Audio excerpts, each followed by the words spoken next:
장 7절부터 16절까지 말씀 통해서 그리스도의 장성한 분량까지 성장하라 라는 제목으로 말씀 함께 나누겠습니다. 주일마다 에베소서를 순서대로 설교하고 있습니다. 에베소서의 큰 주제는 교회의 하나됨입니다. 그러다 보니까 지금까지 에베소서의 7편의 설교가 하나됨에 관한 주제로 진행되었습니다. 계속해서 하나됨에 관해 설교를 하다 보니 혹시 어떤 분들은 우리 교회가 문제가 있어서 목사가 몇 주째 하나됨에 관해서 설교한다고 생각할지도 모르겠습니다. 우리 교회는 평안하고 화목합니다. 아무 문제가 없지요. 에베소서가 하나됨에 관해서 말씀하고 있어서 하나됨의 주제로 설교를 하고 있는 것입니다. 그러나 지난주 설교처럼 하나됨은 우리가 계속 노력하고 힘써야 계속 유지되는 것입니다. 에베소서 설교를 들으시면서 우리 교회는 이 하나됨을 유지하기 위해 끝까지 주님 오시는 날까지 계속 노력하는 교회가 되면 좋겠습니다. 갓 태어난 아기는 때와 시기가 되면 성장이 일어납니다. 누워서 잠만 자던 아이가 시간이 지나면 눈을 뜨고 사람 말에 반응을 하며 움직이는 물체를 따라 시선을 움직이기 시작합니다.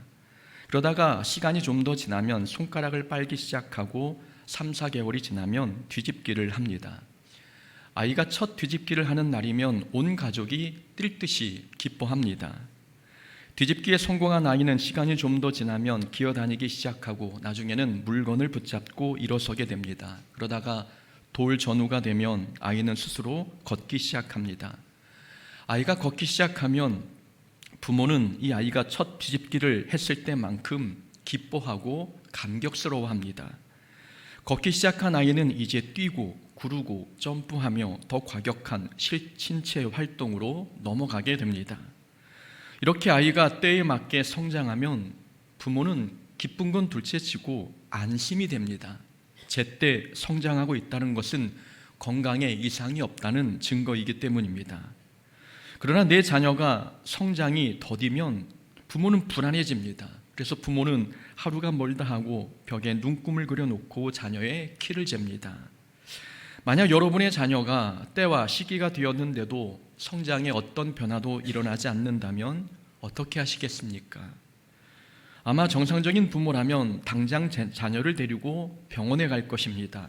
성장이 일어나지 않고 있다는 건 어딘가에 문제가 생겼다는 뜻이기 때문입니다. 영적 성장도 마찬가지입니다. 우리의 신앙도 때와 시기가 되면 성장해야 합니다. 만약 시간이 많이 지났는데도 신앙이 성장하고 있지 않다면 어딘가에 문제가 생긴 것입니다. 그러나 이상하게도 사람들은 영적 성장에는 큰 관심이 없는 것 같습니다. 오랜 세월 신앙이 제자리 걸음을 하고 있는데도 사람들은 별로 심각하게 그 문제를 받아들이지 않습니다. 신체 성장에 발달 단계가 있는 것처럼 영적 성장에도 발달 단계가 있습니다. 영적 발달 단계에는 4단계가 있습니다. 영적 갓난아이 단계, 영적 어린아이 단계, 그리고 영적 청년의 단계와 영적 아비의 단계가 있습니다. 성숙한 그리스도인의 영적 기초라는 책에 보면 이 각 영적 발달 단계마다 특징이 무엇인지를 소개하고 있습니다. 간략하게 내용을 소개해 드릴 테니 자신이 어떤 단계에 속해 있는지를 한번 생각해 보면 좋겠습니다. 영적 갓난아이는 진리를 사모하는 마음이 있습니다. 그러나 주변 환경에 쉽게 흔들리고 요동합니다. 경쟁의식이 강하고 권위를 수평관계가 아니라 상하관계로 받아들입니다. 대화 중에 의견이 엇갈리면 자신이 공격받는다고 느끼고 신앙생활이 율법적이어서 정해진 규칙대로 해야 성숙한 그리스도인이라고 생각합니다. 충동적이고 필요 이상으로 자기를 비하하며 의심이 많고 잘 믿지 못합니다. 영적 어린아이는 죄사함의 확신이 있고 하나님의 무한한 사랑을 압니다. 성령의 기름 부으심도 경험하며 옳고 그름을 분별할 수 있습니다.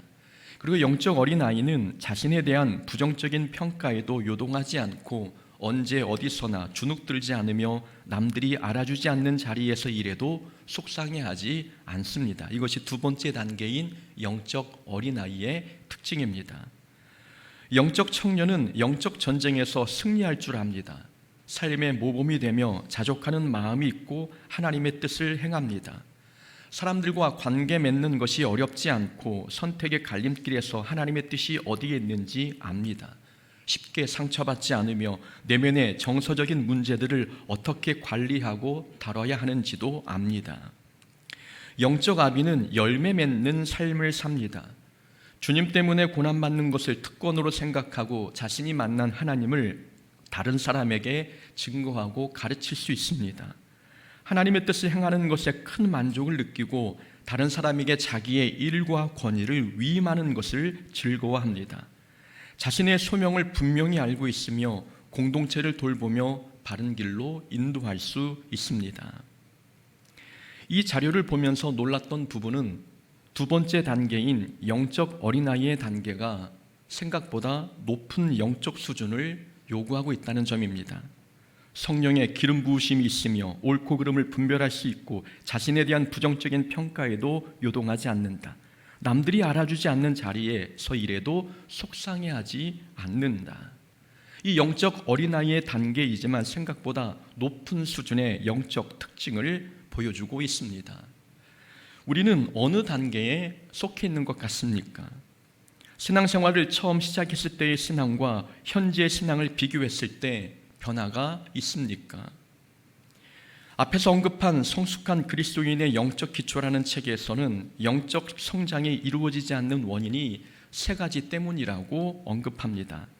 자신의 정체성을 모르기 때문이고 치유되지 않은 상처 때문이며 그리고 영성이 회복되지 않았기 때문이라고 성장이 되지 않는 이유를 설명하고 있습니다. 하나씩 먼저 살펴보면 영적 성장이 이루어지지 않은 이유는 자기의 정체성을 모르기 때문입니다. 자기의 정체성, 곧 자신이 하나님의 형상으로 창조된 가치 있는 존재라고 하는 사실을 모르면 영적 성장이 이루어지지 않습니다. 자신이 하나님의 형상으로 창조된 가치 있는 존재라는 것을 모르면 그 사람은 자기를 향한 하나님의 계획과 뜻을 알지 못하게 되고 그러다 보면 하나님의 목적대로 살지 못합니다. 하나님의 목적대로 살아가지 못하니 신앙생활을 해도 성장이 이루어지지 않습니다.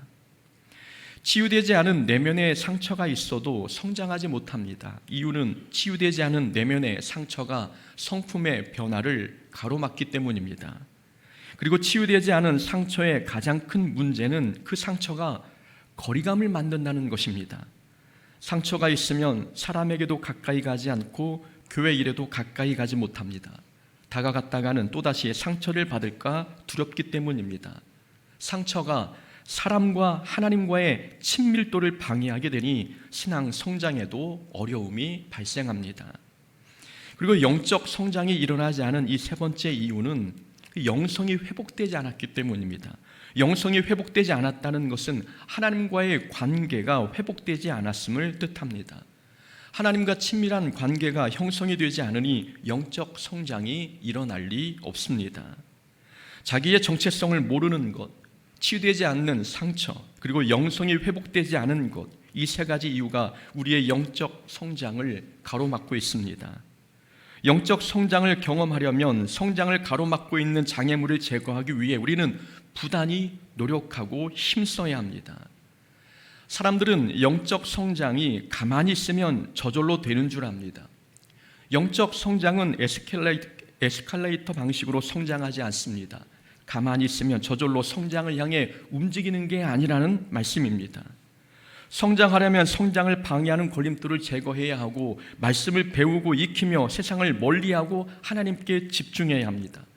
고난과 핍박을 견디고 주어진 일에 최선을 다하며 불평이 올라오려고 할 때 참고 감사하려고 힘써야 합니다.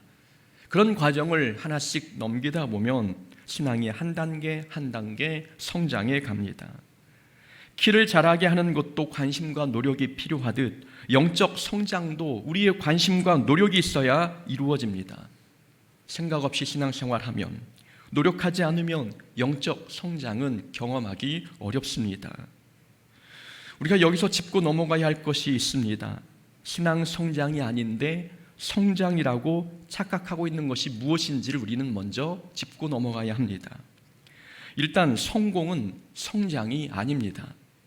그리스도인이 출세할 수 있고 사회에서 잘 나갈 수 있습니다. 돈을 많이 벌 수도 있으며 명성과 권력을 얻을 수 있습니다. 그러나 그건 성공이라고 말할 수는 있어도 영적으로 성장했다고는 볼 수 없습니다.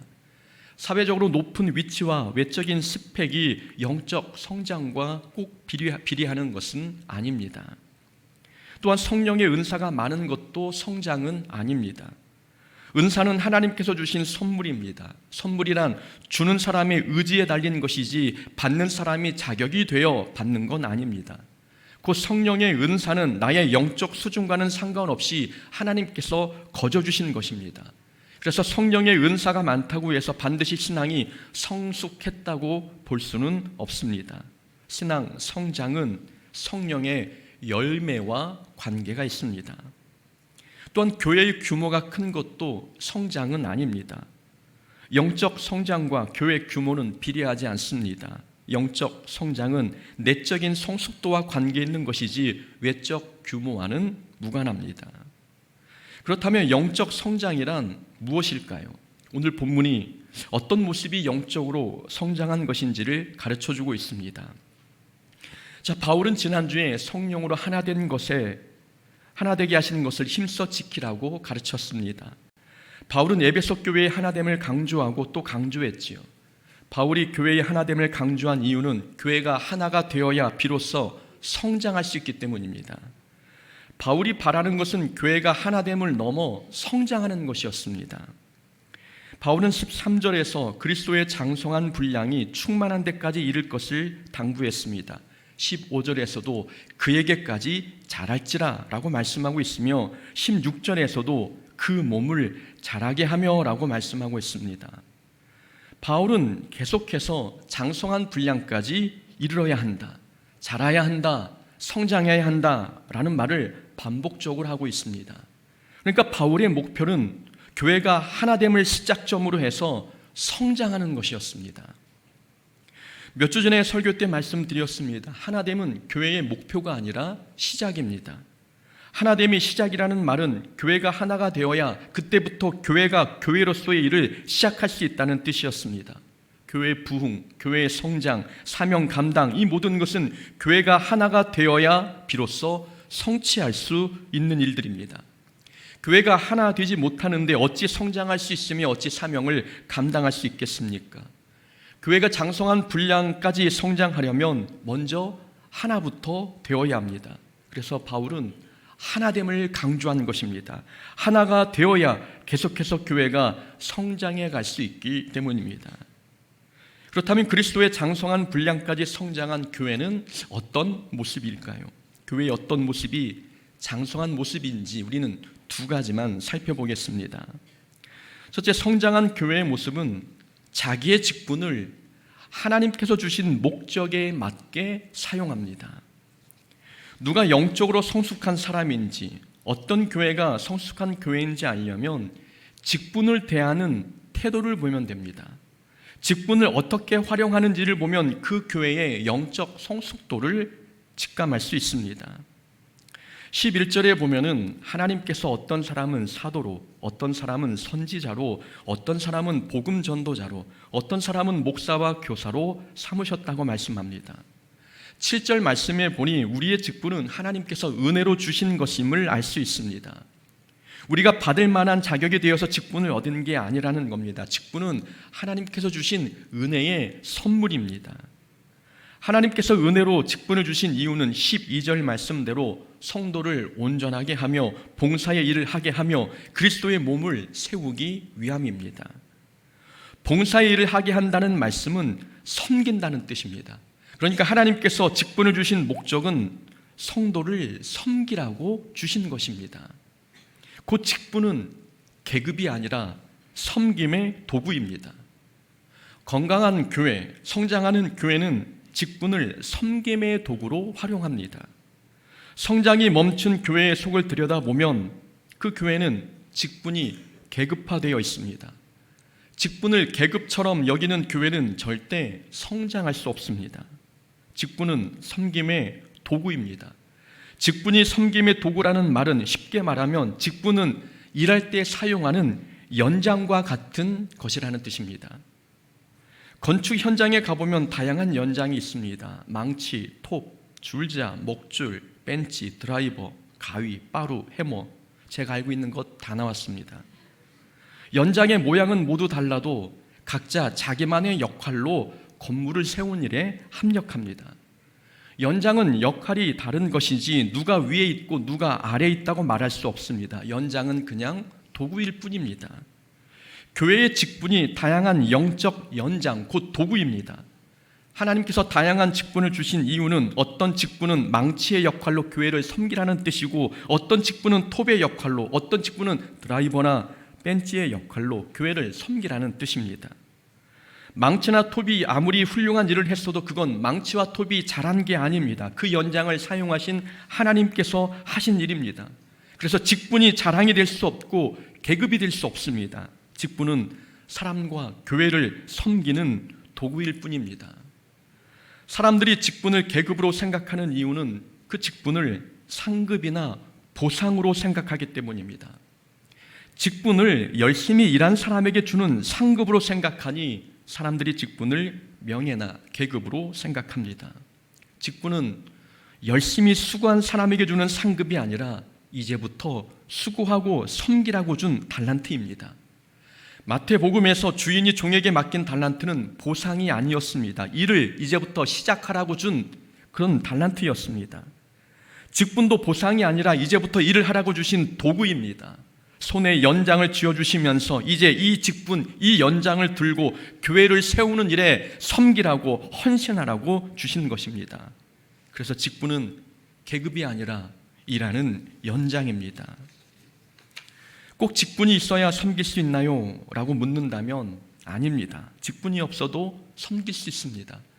그러나 하나님께서 직분을 주신 이유는 반드시 꼭 의무적으로 일하라는 뜻입니다. 직분이 없으면 책임감이 없어집니다. 그래서 하나님께서는 교회 섬김을 의무적으로 하라는 뜻에서, 하기 싫어도 해야 한다는 뜻에서, 사명감과 책임감을 가지고 헌신하라는 뜻에서 각자에게 직분을 주신 것입니다. 또한 직분은 섬김의 도구이지만 거룩한 사명이기도 합니다. 직분은 사람이 준 게 아니라 하나님께서 은혜로 주신 것입니다. 7절에서 직분은 하나님께서 은혜로 주셨다고 말씀하고 있고, 11절에서도 누군가를 일꾼 삼으신 분은 하나님이시라고 말씀하고 있습니다. 직분을 하나님께서 주셨다는 것은 모든 직분은 거룩한 것이고 귀한 것임을 가르쳐주고 있는 것입니다. 이 말씀은 남들이 자기의 직분을 알아주지 않아도 불평하지 않아도 된다는 뜻입니다. 하나님께서 주신 직분이기에 귀한 직분이기 때문입니다. 그리고 다른 사람의 직분도 존중하고 귀하게 여겨야 한다는 뜻입니다. 직분은 사람이 맡긴 게 아니라 하나님께서 직접 맡겨주신 사명이기 때문입니다. 다윗은 사울 왕에게 쫓기면서도 사울을 죽이지 않았습니다. 사울을 죽일 수 있는 절호의 기회가 있었지만 사울의 털끝 하나 건드리지 않았습니다. 사울에게 기름을 부어 왕으로 삼으신 분은 사람이 아니라 하나님이셨기 때문입니다. 사울은 사람이 보기에는 왕으로서는 낙제점이었습니다.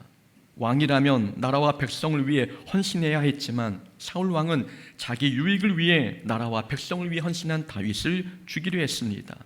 이런 왕이라면 차라리 없는 게 그 나라에 더 유익이 될 것 같습니다. 그러나 그건 지극히 인간적인 생각입니다. 다윗은 사울이 왕이 될 자격이 없는 사람처럼 보였어도 절대 사울을 비하하거나 무시하지 않았습니다. 오히려 존중하고 귀하게 여겼습니다. 이 직분은 하나님께서 직접 맡겨주신 거룩한 직분이었기 때문입니다.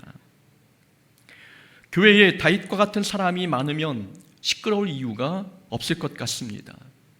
교회가 시끄러운 이유 중 하나는 직분을 존중하지 않기 때문입니다. 자기가 보기에 목사가 능력도 없고 보잘것없어 보이니 존중하지 않습니다. 자기 눈에 장로가 장로답지 않고 권사가 권사 같아 보이지 않으니 헐뜯고 비난하며 무시합니다. 그러니 교회가 시끄러운 것입니다. 직분이 하나님께서 맡기신 거룩한 직분임을 안다면 그렇게 행동할 수 없습니다. 직분자는 하나님께서 선택하십니다. 우리는 하나님께서 왜 그 사람을 직분자로 선택하셨는지 알 수 없지만, 그러나 분명한 사실은 하나님께서 그 사람에게 직분을 맡겨 세우신 것은 그만한 이유가 있기 때문이라는 것입니다. 서울에서 부목사로 사역할 때 청년부 전도사님이 새로 부임하셨습니다. 전도사님은 키도 크고 얼굴도 잘생겼습니다. 그런데 전사님의 단점은 말을 더듬는다는 것이었습니다. 전사님은 말을 더듬는 것을 보완하기 위해서 설교할 때 말을 아주 천천히 하셨습니다. 그래서 전도사님이 설교를 하면 듣는 사람들은 다음 문장이 나올 때까지 숨죽여 기다려야 했습니다. 숨죽여 기다리다가 다음 문장 말하면 숨을 쉬고, 또 다음 문장이 말할 때까지 숨죽여 기다리다가 말을 하면 또 숨을 쉴 정도였습니다. 일머리도 없어서 누군가 뒤에서 챙겨주지 않으면 그 전사님은 매일 담임 목사님께 야단을 맞을 수밖에 없었습니다. 하루는 청년부 회장이 부교육자실에 들어왔습니다. 주변에 아무도 없기에 제가 조심스럽게 물었습니다. 전사님이 새로 오셨는데 청년부 분위기는 좀 어떠니라고 걱정이 되어서 물었습니다. 청년 회장의 대답이 의외였습니다. 전에는 청년부 목사님이 우리를 챙겨주셨는데 이번에는 우리가 전도사님을 챙겨드려야 해요. 우리에게 필요한 훈련이 사람을 챙기는 것이었는데 그래서 전도사님을 만나게 하셨나 봐요. 부족한 목회자가 불평거리, 비판거리가 될 줄 알았는데 청년 회장은 다르게 해석했습니다. 하나님께서 자신들을 훈련시키기 위해서 이 전도사님을 보내셨다고 받아들였습니다. 사람 눈에 부족해 보이는 사람일지라도 하나님께서 그 사람을 세우신 데에는 다 이유가 있었던 것입니다. 직분은 계급이 아니라 섬김의 도구입니다. 그리고 직분은 하나님께서 맡겨주신 거룩하고 귀한 사명입니다. 직분에 대한 이런 올바른 태도, 올바른 자세만 갖추어도 그 교회는 성장할 수 있습니다. 두 번째로, 장성한 교회는 잘못된 가르침에 흔들리지 않습니다. 14절 말씀입니다. 이는 우리가 이제부터 어린아이가 되지 아니하며 사람의 속임수와 간사한 유혹에 빠져 온갖 교훈의 풍조에 밀려 요동하지 않게 하려 함이라. 바울은 장성한 사람이 되면 사람의 속임수와 간사한 유혹에 쉽게 빠지지 않고 세상의 잘못된 교훈에 쉽게 흔들리지 않는다고 가르치고 있습니다. 한마디로 장성한 신앙은 거짓된 가르침에 흔들리지 않는다는 뜻입니다. 이렇게 장성한 교회는 잘못된 가르침을 구분하는 분별력이 있습니다. 바울이 오늘 본문에서 에베소 교인들에게 잘못된 가르침에 요동하지 말라고 가르쳐서 그런지 요한계시록 2장에서 에베소 교회는 분별력 있는 교회로 소개되고 있습니다. 요한계시록 2장에는 예수님께서 에베소 교회에 보낸 편지 내용이 나옵니다. 에베소 교회에 보낸 편지에는 에베소 교회가 칭찬받은 내용이 적혀 있었습니다. 에베소 교회가 칭찬받은 일은 교회 안에 숨어 들어온 이단을 몰아낸 일이었습니다. 악한 자를 용납하지 아니한 것과 자칭 사도라 하되 아닌 자들을 시험하여 그의 거짓된 것을 내가 드러낸 것과, 에베소 교회 안에 거짓 사도들이 숨어 들어왔습니다. 그러나 교인들이, 목회자가 아니라 교인들이 그를 시험하여 누가 거짓된 사도인지 분별해냈습니다. 교인들이 그렇게 할 수 있었다는 것은 그 교회는 말씀으로 무장되어 있고 영적인 분별력이 있었다는 뜻입니다. 교회가 건강하려면, 그리고 건강하게 성장하려면 목회자만 성경을 잘 알아서는 안 됩니다. 교인 전체가 하나님의 말씀으로 무장해야 합니다. 늘 말씀드리지만 교회는 성도 개인의 성장폭만큼 교회도 성장합니다. 교인의 신앙 수준이 곧 교회의 수준을 결정하는 것입니다. 교인이 성장하면 교회도 성장하고, 교인에게 영적 분별력이 있으면 교회도 분별력이 생겨 거짓 가르침에 요동하지 않습니다. 그래서 우리 교회는 성경 통독을 하고 있습니다. 성경 통독을 가볍게 여기지 않았으면 좋겠습니다. 우리가 신학을 전문적으로 배우지 않아도 성경을 많이 읽다 보면 분별의 영이 생깁니다. 영적 분별력은 성경을 많이 알아야 개발되는 은사입니다. 저는 우리 교회의 은사 중 하나가 영 분별력이 있는 그런 은사가 있기를 원합니다. 이단이 판을 치는 요즘 시대에는 교회의 영분별의 은사가 반드시 필요합니다. 2018년도 그것이 알고 싶다라는 TV 프로그램에서 은혜로 교회 신옥주 목사를 집중적으로 보도한 적이 있었습니다. 신옥주 목사는 성도들의 헌금을 착취해 남태평양의 섬나라 피지에서 거대한 사업을 시작했습니다. 신옥주 목사는 피지를 하나님께서 대환란을 대비하라고 허락하신 피난처라고 가르쳤습니다. 은혜로 교회 성도들은 피난처인 피지에 가기 위해 자기의 전 재산을 팔아 헌금했습니다. 그리고 피지로 이주한 성도들은 피난처를 일궈야 한다는 신옥주 목사의 거짓말에 임금도 받지 못한 채 장시간의 노동에 혹사당했습니다. 더 충격적인 것은 타작마당이라고 불리는 그들만의 종교 의식이었습니다. 사람이 죄를 짓는 이유는 마귀가 들어서 그런 것이니 마귀를 쫓아내려면 때려야 한다고 가르쳤던 것입니다. 그래서 신옥주 목사는 자녀가 잘못하면 부모가 자녀를 때리게 했고, 부모가 잘못하면 자녀가 자기 부모를 때리게 했습니다. 이게 타작마당이었습니다. 안타깝게도 이런 가르침에 속아 넘어가는 성도들이 있다는 것입니다. 얼마나 말씀이 무지하면 이런 말도 안 되는 거짓말에 속아 넘어갈 수 있겠습니까? 말씀을 모르니 진짜 복음과 가짜 복음을 구별하지 못한 것입니다. 전에 칼럼을 통해 거짓 복음을 구별하는 법을 소개했습니다. 요약해서 설명드리면, 인류의 보편적 가치를 거스르는 가르침은 거짓 복음입니다. 인간 존중, 사랑, 자유와 평등, 평화, 효도, 자녀 사랑, 이런 건 인류의 보편적 가치입니다. 종교가 없어도 이런 보편적 가치는 모든 인류가 지키며 살아가는 덕목이라는 말입니다. 기독교는 이런 인류의 보편적 가치를 해치는 가르침을 하지 않습니다. 은혜로 교회에서 타작마당이라는 이름으로 자행되었던 폭력은 사랑, 인권, 효도, 이러한 보편적 가치에 어긋나는 행동들입니다. 거짓 복음인 것이지요. 또한 사회법을 어기거나 거스르는 가르침도 거짓 복음입니다. 성경의 가르침은 사회법과 상충하지 않습니다. 성경은 사회법을 포함하고 있고 오히려 성경의 가르침이 사회법보다 더 엄격합니다. 사회법에서 이제 간통은 죄가 아닙니다. 그러나 성경은 마음으로 음욕을 품는 것도 간음이라고 가르치고 있습니다. 성경은 부모를 공경하라고 가르치고 있고 자녀를 노엽게 하지 말라고 가르치고 있습니다. 성경의 가르침은 사회법보다 더 보수적이고 엄격합니다. 그래서 하나님의 말씀에 순종하는 사람은 사회법을 잘 지키게 되어 있습니다. 그러나 만약 누군가 하나님의 영광을 위해 사회법을 무시해도 된다고 가르친다면 그건 거짓말입니다. 또한 성경을 문자적으로 해석하고 적용한다면 그것도 거짓 복음입니다. 예를 들어 사도행전의 초대교회에서는 모든 성도들이 자기의 전 재산을 팔아 교회에 헌금했습니다. 이 본문을 설교하면서 우리도 전 재산을 팔아 하나님께 헌금해야 한다고 설교한다면 그건 성경을 문자적으로 잘못 해석한 거짓 복음입니다. 전 재산을 팔아 헌금한 성경의 본문은 물질의 주인은 내가 아니라 하나님이심을 가르쳐주는 본문입니다. 성경은 우리에게 보편적 교훈을 가르쳐주는 것인데 만약 성경을 문자적으로 해석하여 가르친다면 그것도 거짓 복음입니다. 상식에서 벗어난 가르침, 그리고 돈과 성공, 권력과 같이 비본질적인 것을 지나치게 강조하는 가르침은 모두 거짓 복음입니다. 사탄의 특기는 거짓말입니다. 사탄은 광명한 천사의 모습으로 나타나 우리를 거짓말로 속입니다.